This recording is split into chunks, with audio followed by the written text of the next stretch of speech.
C'est l'enfer, l'enfer de l'islam, c'est tellement absurde. Franchement, en fait, c'est tellement sadique, il y a tellement de détails sordides, que en fait, c'est tellement barbare, c'est tellement cruel, que ça en devient marrant. Franchement, c'est absurde, c'est complètement absurde, il y a des trucs. C'est tellement gore que ça en devient ridicule, en fait. Moi, j'appelle ça l'enfer comedy club, hein. J'ai vu des passages sur l'enfer, c'est ahurissant, franchement. Je suis même pas sûr d'avoir tout. Là, j'ai quelques sourates que j'ai relevées. Bon, j'imagine que ça doit être que peut-être un dixième, hein. Franchement, il y a tellement de trucs absurdes. On voit très bien que c'est un humain qui a écrit. Voilà. Sourate 21, verset 39. Si seulement ceux qui m'écroient pouvaient se voir lorsqu'ils essayent de repousser le feu de leur visage et de leur dos, personne ne les aidera alors. Voilà, on voit clairement que Lucas est sadique, c'est-à-dire qu'il s'imagine voir les gens qui ne croient pas en sa doctrine, les voir brûler, s'imagine ça. C'est... Sourate 2, verset 162. Voilà, là, c'est dans le même acabit, c'est le supplice infini. Ils demeureront éternellement en enfer, le châtiment ne leur sera pas allégé, et on ne leur accordera pas de répit. Pareil, hein, on sent le sadisme, c'est le sadisme. En fait, c'est... Sourate 18, verset 29, c'est dans la même ADN. Hein. Dis, la vérité provient de votre Seigneur. Quiconque le veut, qu'il croit, quiconque le veut, qu'il dénie. Nous avons préparé pour les injustes un feu dont les tourbillons de fumée les cernent, et s'ils appellent au secours, ils seront secourus avec une eau semblable à du métal fondu qui calcine les visages. Quelle mauvaise boisson, quel mauvais lieu pour se reposer. En fait, c'est absurde. En fait, tu sens le sadisme. Les gars s'extasient de s'imaginer ces ennemis idéologiques se prendre de l'eau bouillante en faisant des... Oh là là, quel mauvais repos pour se reposer. Non mais vraiment c'est sadique. Ça peut pas provenir d'un Dieu miséricordieux, juste amour parfait. Non vraiment, je pense que les gens en fait... c'est parce qu'ils ont peur. En fait, cet enfer, il leur fait tellement peur que ils sont obligés de dire qu'il est parfait parce que ils sont terrifiés. Ils sont terrifiés. Oh là là là là. Alors qu'on voit très bien que c'est un humain qui a la haine, qui a écrit. Sourate 21, verset 98. Vous serez vous et ceux que vous adoriez en dehors d'Allah, le combustible de l'enfer. Vous vous y rendrez tous. À la suite avec la sourate 21, verset 99. Si ceux-là étaient vraiment des divinités, ils n'y rentreraient pas. Et tous y demeureront éternellement. Voilà, encore dans ce truc de supplice infini. Comment on peut souhaiter à quelqu'un de se faire torturer éternellement? Tu sais, la torture éternelle, tu souhaites ça à quelqu'un, c'est que ça peut pas... Notre cerveau humain, il est incapable de concevoir un truc pareil. C'est aberrant, franchement. La sourate 66, verset 6. Ô vous qui croyez, protégez vos personnes et vos familles du feu dont le combustible sera les gens et les pierres surveillés par des anges durs, sévères, ne désobéissant jamais à Dieu, à Allah,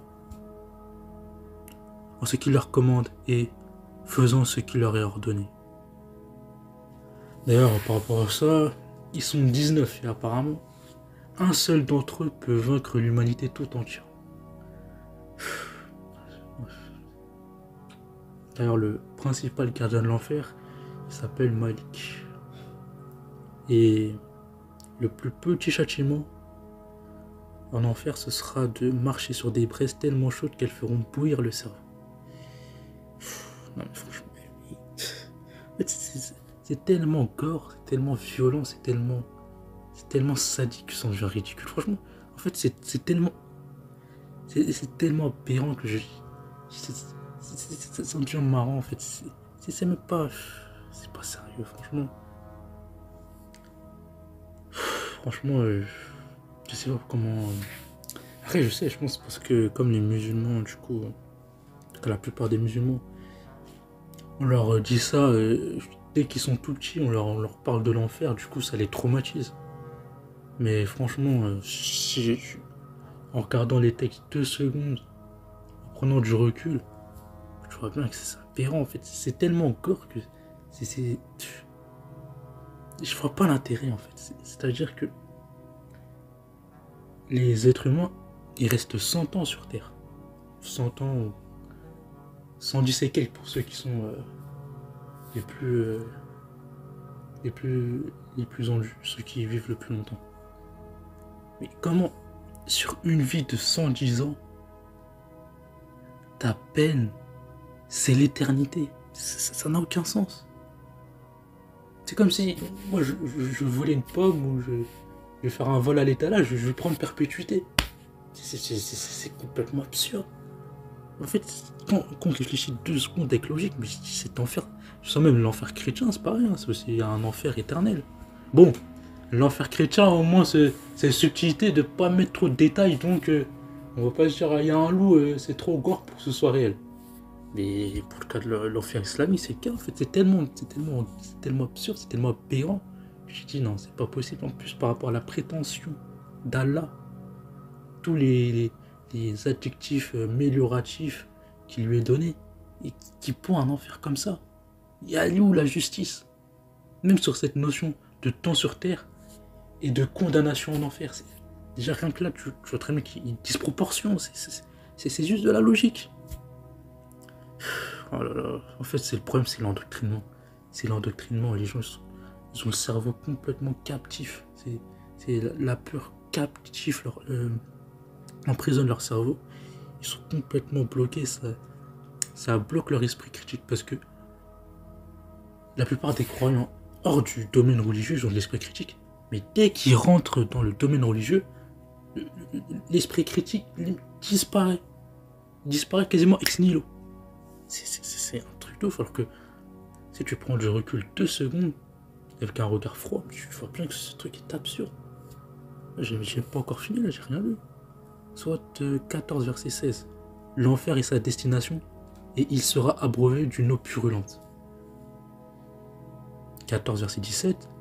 Il l'avalera à pleine gorge, bien qu'il ne puisse pas la supporter, alors que la mort vient à lui de toutes parts, mais il ne mourra jamais. Un châtiment terrible l'attend. Donc là, par rapport à cette notion de... Déjà, je trouve que bon, ça commence quand même à devenir un peu répétitif. Hein. Lui, le feu, l'eau bouillante... le mec qui a écrit ça, il avait pas trop d'inspi. Hein. Il avait pas trop d'inspi. Hein. Il était en hasse. Il était en hasse d'inspi. Mais même au-delà de ça, c'est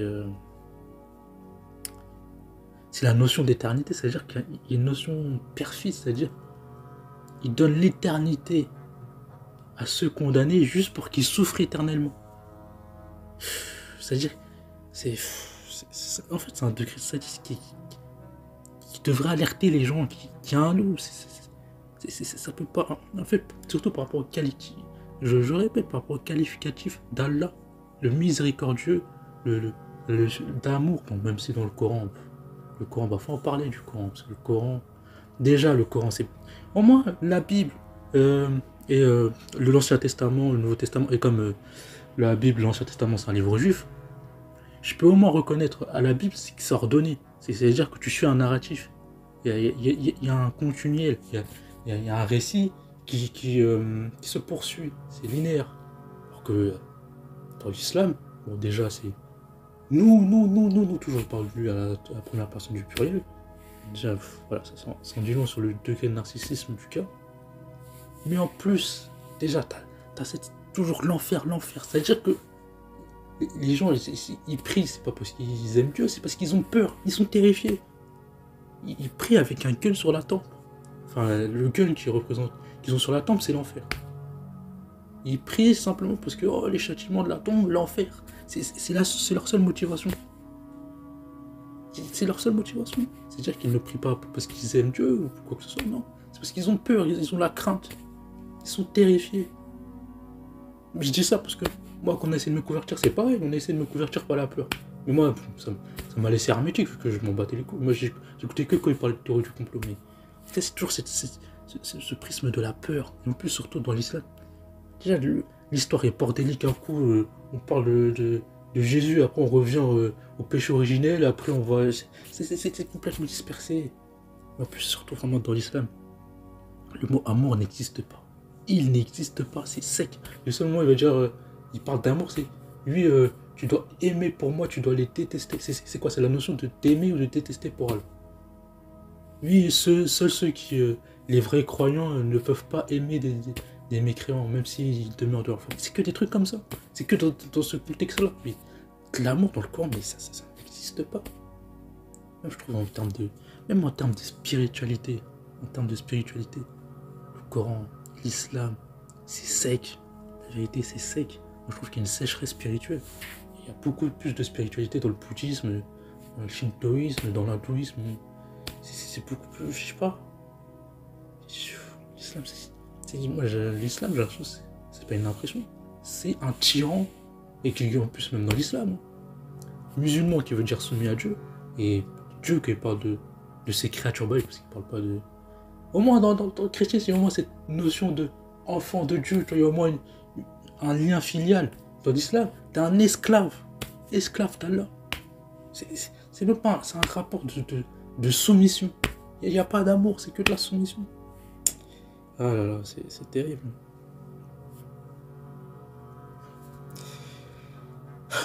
Bon, revenons à l'enfer, complètement aberrant.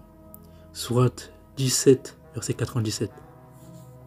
Celui qui a la guide, c'est lui le bien guidé, et ceux qui l'égare, tu ne le trouveras jamais d'allié en dehors de lui, et au jour de la résurrection, nous les rassemblerons, traînés sur les visages, aveugles, muets et sourds. L'enfer sera leur demeure. Chaque fois que son feu s'affaiblit, nous leur accroîtrons la flamme ardente. Voilà, c'est toujours ça, le feu, toujours brûler. Ce mec-là, c'est un pyromane. C'est un putain de pyromane, en fait. Non, mais Sourate 22, verset 19. Voici deux groupes qui se querellent en ce qui concerne leur Seigneur. Quant à ceux qui mécroient, ils auront des habits de feu taillés pour eux. Un liquide infernal leur sera versé sur la tête. Sourate 22, verset 20. Qui fera fondre ce qui est dans leur ventre, et de même que leur peau. Même je suis même pas sûr que Hitler il avait autant de haine pour les juifs que Allah il en a pour les mécréants. Je suis même pas sûr. Ce degré de haine, c'est une haine. C'est une haine abyssale, franchement. Quand il a écrit l'enfer, Mohamed devait être dans une espèce d'extase de sadisme. Ça se voit, il a écrit ça, le sourire aux lèvres. Oh là là, c'est terrible. Sourate 4, verset 56. Certes, ceux qui ne croient pas en nos versets, le Coran, nous les brûlerons bientôt dans le feu. Chaque fois que leurs peaux auront été consumées, nous leur donnerons d'autres peaux en échange, afin qu'ils goûtent au châtiment. Allah est certes puissant et sage. Attends, c'est où la sagesse de brûler la peau de quelqu'un, la faire pousser ad vitam aeternam.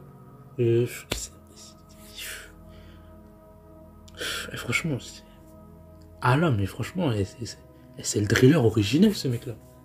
C'est comme les mecs dans la drill où ils disent oh, ouais, je l'ai tué, je l'ai fumé. C'est ce même délire, il nargue. C'est payant, franchement. Franchement, c'est terrible.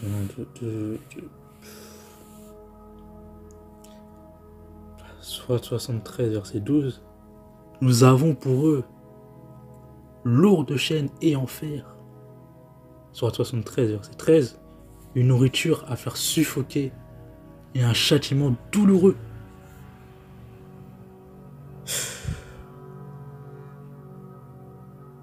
Sourate 88, verset 6. Il n'y aura pour eux d'autre nourriture que des plantes épineuses. Ou le mot tari est mis entre parenthèses. J'imagine c'est le mot en arabe. Ouais, bon, ça commence à devenir répétitif quand même. Hein. Ouais, bon, maintenant, il y a de la... Certes, ça c'est 44 verset 43. Certes, l'arbre de Zakoum, sourate 44 verset 44, sera la nourriture du grand pêcheur. Sourate 44 verset 45, comme du métal en fusion, il bouillonnera dans les ventres. Sourate 44 verset 46, comme le bouillonnement de l'eau bouillante. Oh, wesh, au moins, j'ai envie de dire. Bon, déjà, ça commence à devenir répétitif, mais là, il se répète. Le bouillonnement de l'eau bouillante. Oh, wesh, au moins. Ça veut dire, quitte à être un tortionnaire sadique, au moins, et des adjectifs plus variés, et un putain de plus grand champ lexical. Le bouillonnement de l'eau bouillante. Ah, mais on est où, là, franchement? Au moins, je veux dire, si tu veux faire ta doctrine de psychopathe, là, ton affaire de psychopathe, de taré, de sociopathe, mais au moins, il y a des adjectifs variés. Toujours la même chose, le feu, l'eau bouillante, métal en feu. Putain, en fait, je suis pas sûr qu'il était si intelligent que ça, le Morobé. J'ai peut-être lancé un couteau de fleurs. C'était quelqu'un de son époque, voilà. Ah là là, Sourate 69, verset 35. Il n'a pour lui ici, aujourd'hui, aucun ami chaleureux. Sourate 69, verset 36.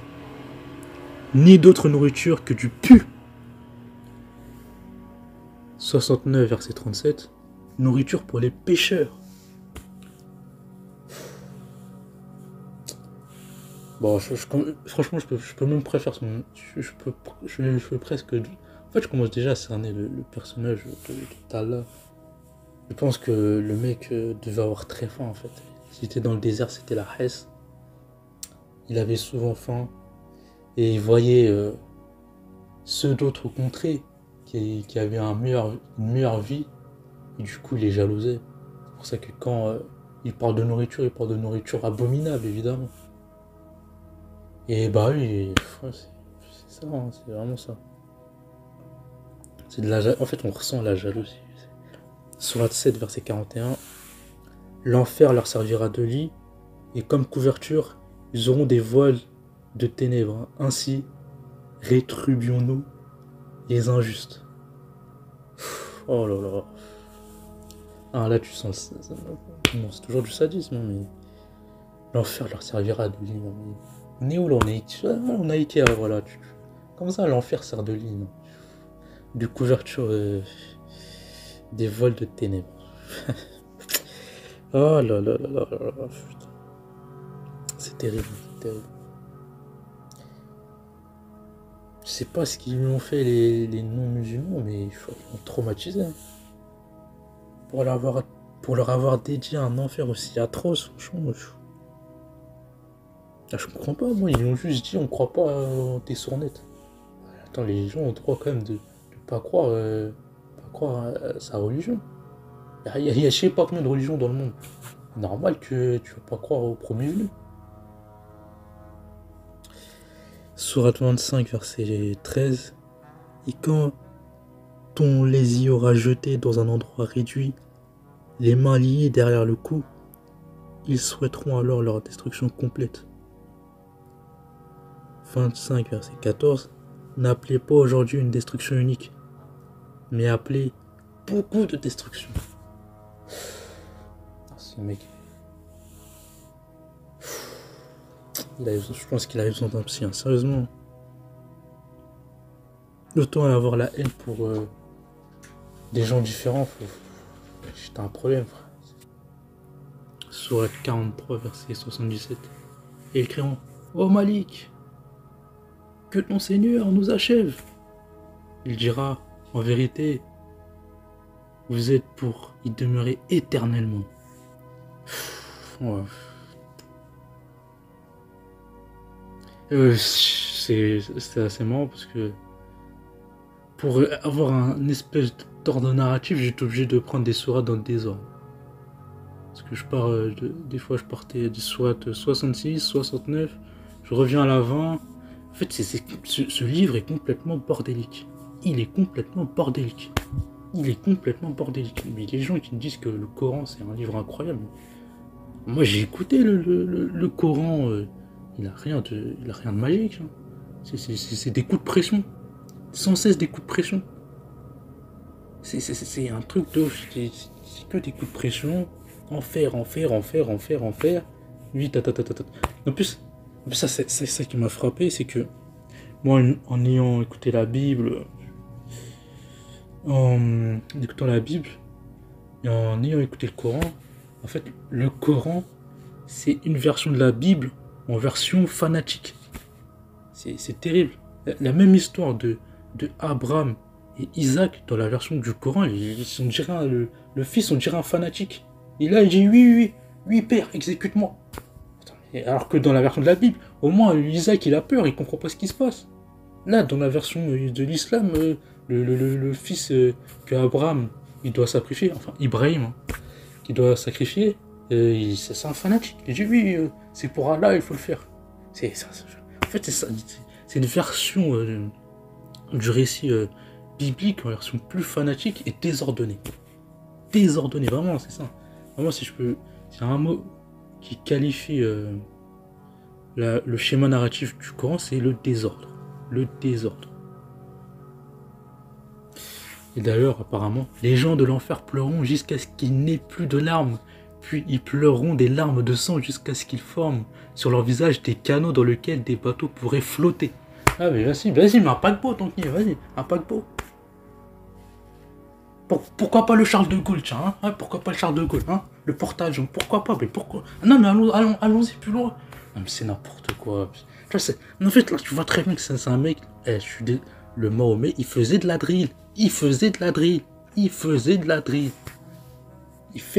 Pour moi, c'est le driller originel, ce gars. Son enfer, c'est de la drill. Moi, je dis, hein, franchement, les rappeurs en manque d'inspi, franchement, lisez le Coran, surtout les parties sur l'enfer. Vous aurez de l'inspi hein, pour clasher vos ennemis. Voilà, inspirez-vous du Coran. Parce que le Coran, en termes de trucs sadiques, il y a à boire et à manger. Il y a à boire et à manger, franchement. Bah d'ailleurs, par rapport au Coran, bon, je fais un aparté. Franchement, le Coran, pour moi, en tout cas, comme moi je l'ai perçu, faut pas le donner à toutes les mains. Il ne faut pas le donner à toutes les mains. Ce livre, il est... si tu prends pas de recul sur les textes, surtout si tu es dans une démarche de devenir un bon musulman, ce livre peut te radicaliser. Hein. Clairement, il ne faut pas le donner à toutes les mains. Tu peux pas donner... il faut pas laisser une personne seule lire le Coran comme ça. Enfin, en tout cas, moi, en tout cas, je sais que je sais pas, tout le monde ne peut pas emmagasiner les informations qu'il y a dans ce livre en ayant l'esprit, en gardant un bon état d'esprit. Si tu es dans une démarche de devenir un bon musulman, en tout cas, moi, dans mon observation, je pense que ça peut te fanatiser. Ça peut te fanatiser. Parce que on part quand même du principe que, selon le musulman, ce livre, c'est la parole de Dieu et les écrits de Dieu de la première à la dernière lettre. Donc il n'y a pas lieu à l'interprétation. De toute façon, l'interprétation, le musulman n'a pas à interpréter. Il doit lire ses tafsirs, ses interprétations du Coran. Donc il n'a même pas à penser en fait. Il y a des gens qui ont pensé pour eux il y a des millénaires. Mais qui n'ont pas à penser. Ils doivent exécuter. Pour ça, je pense que ce livre, il faut quand même, je sais pas, que la Bible, tu peux le faire écouter à un enfant en vrai. Enfin, même si des fois, bon, voilà, il y a des récits un peu gore. Mais la façon dont... parce que moi j'ai quand même fait le comparatif entre la Bible en audio et le Coran en audio, ça n'a rien à voir. La Bible en audio, c'est beaucoup plus apaisant. Le Coran en audio, c'est oppressant. C'est oppressant au possible. Oppressant, c'est oppressant. Vraiment, c'est oppressant. Quand je vois des gens qui disent en commentaire, ce livre est magnifique et génial, je me dis, mais ils sont... Donc c'est moi qui suis fou, c'est eux, ils sont perchés. C'est pas possible. Quand je voyais les commentaires par rapport au Coran, je dis que moi, comment j'ai ressenti la lecture et l'écoute de ce livre, je me dis, mais attends, on est dans 1984, George Orwell, ces gens-là, ils sont hypnotisés, c'est pas possible. Attends, vous voyez pas, vous entendez pas ce qu'ils disent?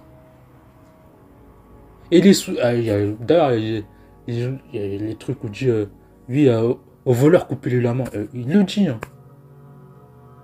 Ou le fait de 100 coups de fouet pour les fornicateurs, c'est dit. Attends, mais il y a quoi de merveilleux dans ça? Non, expliquez-moi, moi je veux comprendre. Qu'est-ce que vous trouvez merveilleux dans ça? Qu'est-ce que vous trouvez merveilleux dans à chaque fois quelqu'un qui te dit oui, les mécréants iront en enfer pour l'éternité? Il y a quoi de merveilleux?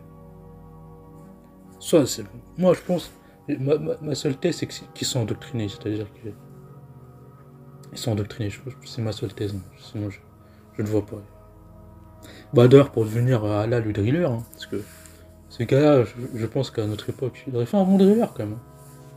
Une bonne drill, hein.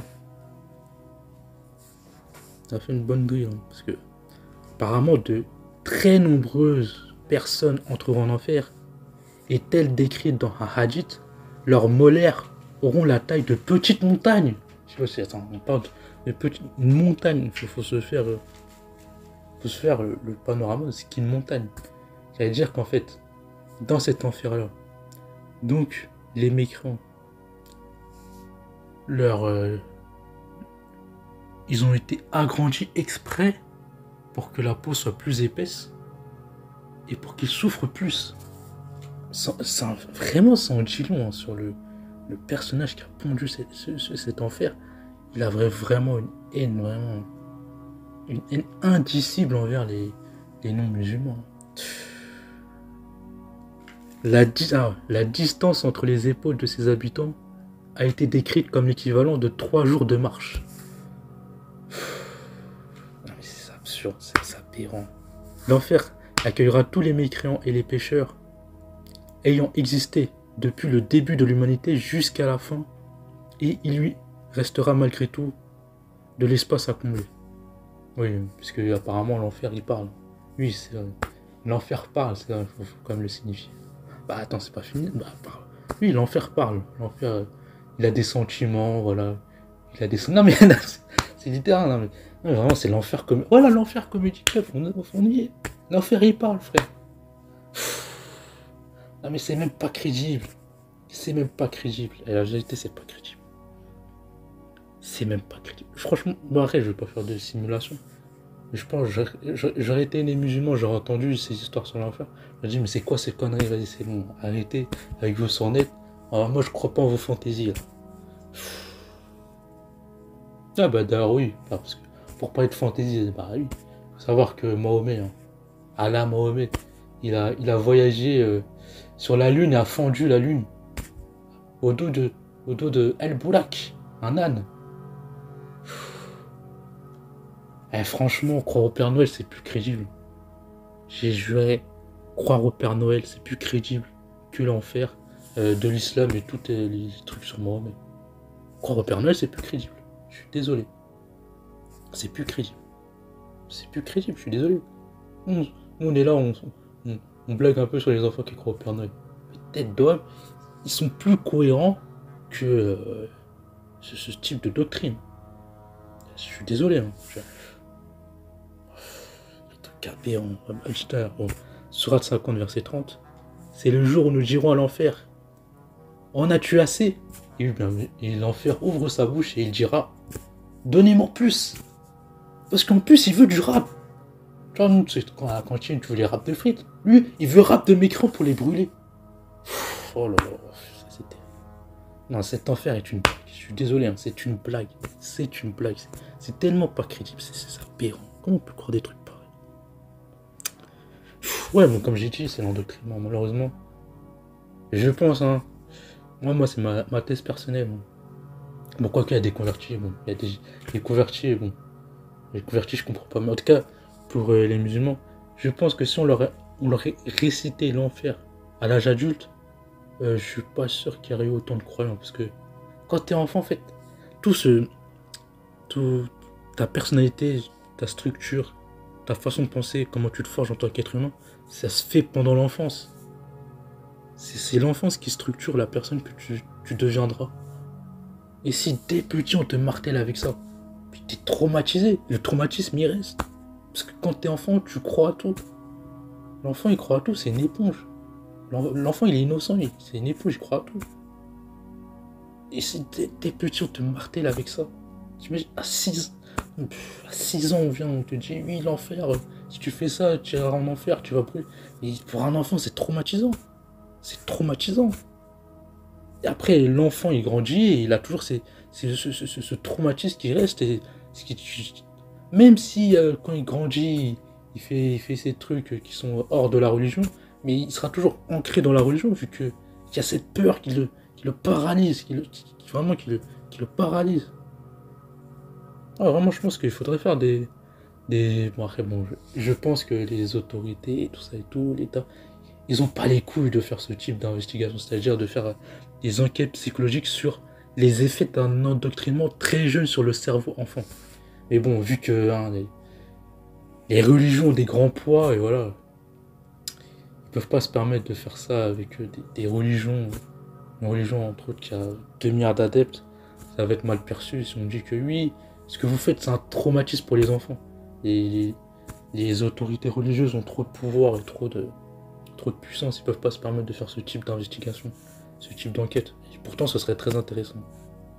Ça serait très intéressant. Bon, par rapport à l'enfer, bon là c'est le versant. Voilà, là c'est le. Là on n'est plus dans là on est clairement dans le rira bien qui rira le dernier. En fait, quand j'entendais cette expression, ben oh, je m'en foutais. Mais en ayant appris l'islam, tout ça, en fait, j'ai compris d'où ça vient. La sourate 83 du verset 34 à 36, c'en est le parfait exemple. Aujourd'hui donc, ce sont ceux qui ont cru, qui rient des infidèles sur les divans.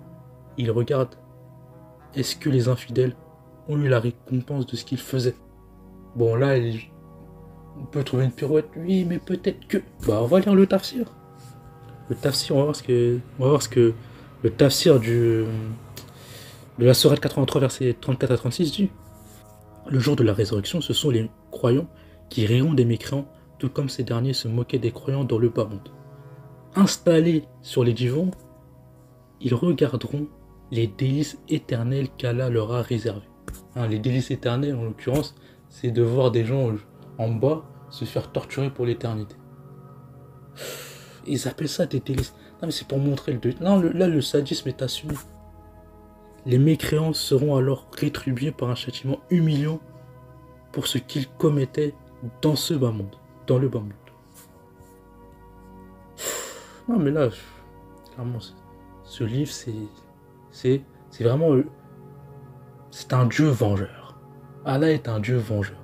Où je me vengerai. Là vous êtes plus haut que moi. Genre c'est le mec il y a quelqu'un qui est au-dessus de lui, il jalouse, il a le seum contre lui, et c'est vraiment ça, c'est vraiment un dieu vengeur. Enfin vengeur, parce que au final les mécréants vivent juste mieux que lui, et ils ont juste refusé sa doctrine. Au final, quelle vengeance. Ils l'ont juste refusé, ils ont dit bon, tes trucs, on croit pas en tes conneries, nous on croit en nos trucs. Ils ont le droit. Donc en fait, Mohamed il a une démarche de dictateur, c'est-à-dire soit tu acceptes mon message, je suis le dernier messager, même s'il y a des trucs incohérents, aberrants, et tout ça et tout. Et oui, je suis le dernier messager. Et si tu refuses mon message, même si tu as été le meilleur, tu as sauvé des vies, oh non, tu brûleras pour l'éternité, juste parce que tu n'es pas musulman. Ceux qui ont renié le Coran. Et c'est juste que peut-être que le Coran il n'est pas cohérent. D'ailleurs, j'ai déjà prouvé à maintes reprises.